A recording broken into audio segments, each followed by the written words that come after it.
கண்ணியத்திற்குரியவர்களே, ஏழ்மையுடைய ஒட்டுமொத்த உருவமாக அலி இப்னு அபி தாலிப் அவர்கள் வாழ்ந்தார்கள். ஏழ்மையுடைய அந்த ஏழ்மையை விவரிக்கவே முடியாது. அதுவும் யார் அவர்கள்? முஹம்மது ரசூலுல்லாஹ்வுடைய வளர்ப்பில் வளர்ந்தவர், முஹம்மது ரசூலுல்லாஹ்வுடைய குடும்பத்தார், ஒரு உலகத்துடைய தலைவருடைய குடும்பத்தில் பிறந்தவர், அந்த குடும்பத்தில் வளர்ந்தவர், அல்லாஹ்வுடைய தூதருடைய வீட்டின் பட்டறையில் தன்னுடைய வாழ்க்கையை வளர்த்தெடுத்தவர், அல்லாஹ்வுடைய தூதருடைய மகளை திருமணம் முடித்தவர். அல்லாஹு அக்பர். சாதாரண ஏழ்மை அல்ல. ஒரு முறை ஃபாத்திமா ரலியல்லாஹு அன்ஹா அவர்களுடைய கரத்தை அலி இப்னு அபி தாலிபுக்கு காட்டுகிறார்கள். அல்லாஹு அக்பர். உலகத்தின் சிறந்த பெண் ஃபாத்திமா என்ற பெயரை சொன்னவுடன் தம்முடைய பெண்களுடைய உள்ளங்கள் எல்லாம் தாழ்ந்து விட வேண்டும். அவ்வளவு பெரிய கற்புக்கரசி. அவர்களை போன்று கணவனுக்கு மரியாதை செய்வது, அவர்களை போன்று கணவனுக்கு கட்டுப்படுவது, அவர்களை போன்று கணவனுக்கு தூய்மையாக வாழ்வது இந்த உலகத்தில் அந்த சிறந்த பெண்களை தவிர யாராலும் முடியாது. ஃபாத்திமா ரலியல்லாஹு அன்ஹா தன்னுடைய மரணத்திற்கு பிறகு கூட தன்னுடைய ஜனாசாவை இந்த முஸ்லிம்கள் பார்த்துவிடக் கூடாது என்பதற்காக எல்லாருடைய ஜனாசாக்களும் மேலே போர்வை போற்றப்படாமல், அந்த மேலே அந்த கூடு வைக்கப்படாமல் தான் எடுத்து போகப்பட்டது. அல்லாஹ்வுடைய தூதர் ஸல்லல்லாஹு அலைஹி வஸல்லம் உடைய மகள் ஃபாத்திமா ரலியல்லாஹு அன்ஹா அவர்கள் ஒரு சஹாபிய பெண்ணிடத்திலே ஆலோசனை கேட்டார்கள். இதற்கு வேறு ஏதாவது வழி இருக்கிறதா? இப்படிப்பட்ட நிலையில் கூட எம் உடலை யாரும் பார்த்துவிடக் கூடாது, அந்த உடலுடைய வாகை கூட அதனால் மேலே ஒன்று போற்றப்பட வேண்டும் என்று, தன்னுடைய ஜனாசா இப்படித்தான் போற்றப்பட்டு எடுத்து செல்லப்பட வேண்டும் என்று அறிவுரை செய்தவர்கள் ஃபாத்திமா ரலியல்லாஹு அன்ஹா. அல்லாஹு அக்பர், அல்லாஹு அக்பர். அல்லாஹ்வுடைய தூதர் ஸல்லல்லாஹு அலைஹி வஸல்லம் ஃபாத்திமா அவர்களை பார்த்து ஒரு முறை கேட்டார்கள், ஃபாத்திமா எது அழகு? என்ன கேட்டார்கள்? ஃபாத்திமா எது அழகு? ஃபாத்திமா ரலியல்லாஹு அன்ஹா சொன்னார்கள், அல்லாஹ்வுடைய தூதரே, எது அழகு தெரியுமா?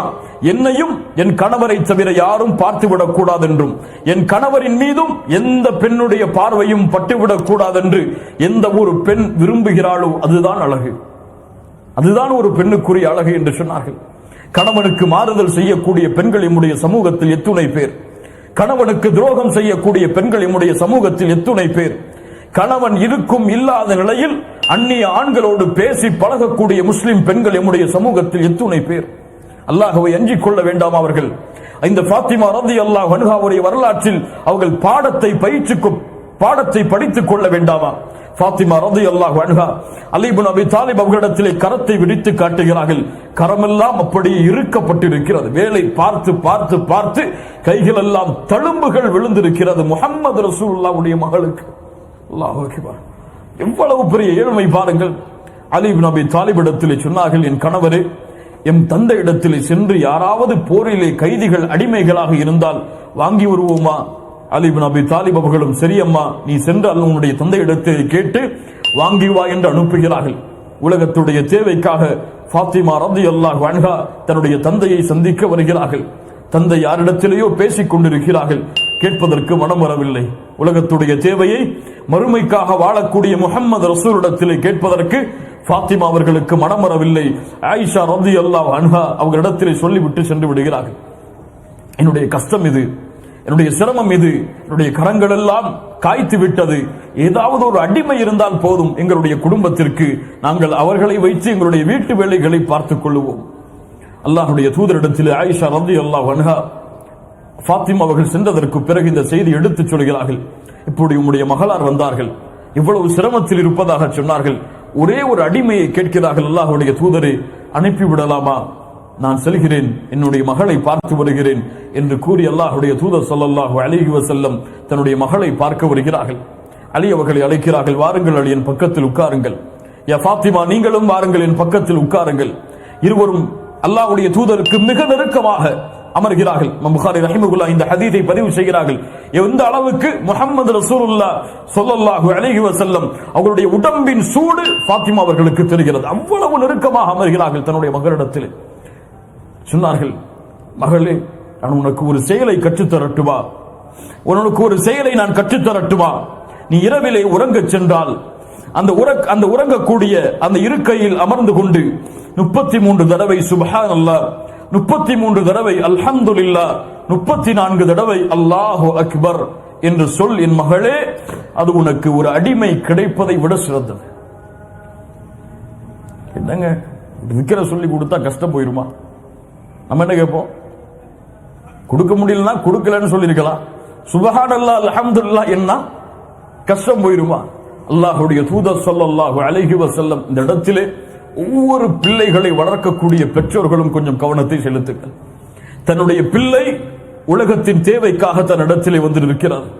அல்லாஹ்வுடைய தூதர் நினைத்திருந்தால் தன்னுடைய பிள்ளைக்கு அதை கொடுத்திருக்கலாம். தன்னுடைய அடிமைகளில் யாராவது ஒருவரை கூட தன்னுடைய மகளுக்கு வேலை பார்ப்பதற்காக அல்லாஹ்வுடைய தூதர் நியமித்திருக்கலாம். ஆனால் உலகத்துடைய தேவை வந்த பொழுது, மகளே மறுமையின் தேவைக்காக நீ உன்னுடைய கவனத்தை திருப்பு என்று தன்னுடைய மகளை வளர்த்தெடுத்த முறை முஹம்மது ரசூலுல்லாஹ் ஸல்லல்லாஹு அலைஹி வஸல்லம். ஏன் என் மகளே, உன் கஷ்டம் நீங்க வேண்டுமா, உன் சிரமம் நீங்க வேண்டுமா, உன்னுடைய உடலுடைய சோர்வுகள் எல்லாம் அகர வேண்டுமா, அல்லாஹ்வை துதி, அல்லாஹ்வை புகழ். இரவேளை நீ உறங்குவதற்கு உட்கார்ந்தால் 33 தடவை சுப்ஹானல்லாஹ், யா அல்லாஹ் நீ மகத்துவமானவன், யா அல்லாஹ், அல்லாஹு அக்பர், யா அல்லாஹ் நீ மிக பெரியவன், யா அல்லாஹ், அல்ஹம்துலில்லாஹ் புகழெல்லாம் உனக்கு யா அல்லாஹ் என்று உள்ளத்தால் நீ அந்த திக்ரை ஓதிவிட்டு உறங்கு. உனக்கு ஒரு அடிமை கிடைப்பதை விட சிறந்தது. என்ன அர்த்தம்? உன் கவலைகள், உன் கஷ்டங்கள், உன் துயரங்கள், உன் துன்பங்கள் எல்லாவற்றையும் அல்லதீன ஆமனு வதத்மஇன்னு குலூபுஹும் பிதிக்ரில்லாஹ். மூமின்கள் யார்? அவர்களுடைய உள்ளம் அல்லாஹ்வின் நினைவால் சாந்தி அடையும். அலா பிதிக்ரில்லாஹி தத்மஇன்னுல் குலூப்.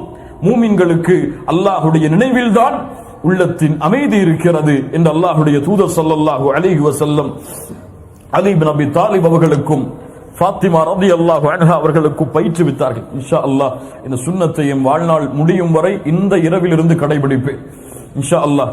அலி இப்னு அபி தாலிப் சொல்லுகிறார்கள், இந்த செய்தி அல்லாஹ்வுடைய தூதர் எனக்கு சொன்னதிலிருந்து என்னுடைய மரணம் வரை என்னுடைய வாழ்நாளில் உறக்கம் என்று எப்போதெல்லாம் ஏற்பட்டிருக்கிறதோ எந்த இரவையும் விடாமல் நான் இதை சொல்லிக் கொண்டு வந்தேன். இந்த சுன்னத்தை பின்பற்றக்கூடிய முறை. அப்போது கேட்கப்படுகிறது, சிஃபீனுடைய யுத்தம் உங்களுக்கு எதிராக முஆவியா அவர்களுக்கும் உங்களுக்கும் நடந்த, 2 முஸ்லிம்களுக்கு நடந்த அவ்வளவு பெரிய மன கஷ்டத்தில் நடந்த அந்த யுத்தம், அந்த யுத்த களத்தின் இரவில் கூடவா நீங்கள் மறக்கவில்லை? அலி இப்னு அபி தாலிப் சொன்னார்கள், அந்த இரவும் மறக்கவில்லை, இதை செய்தேன். அல்லாஹ் அக்பர். அல்லாஹ் இந்த சுன்னத்தை பின்பற்றக்கூடிய பாக்கியத்தை கொடுப்பானாக.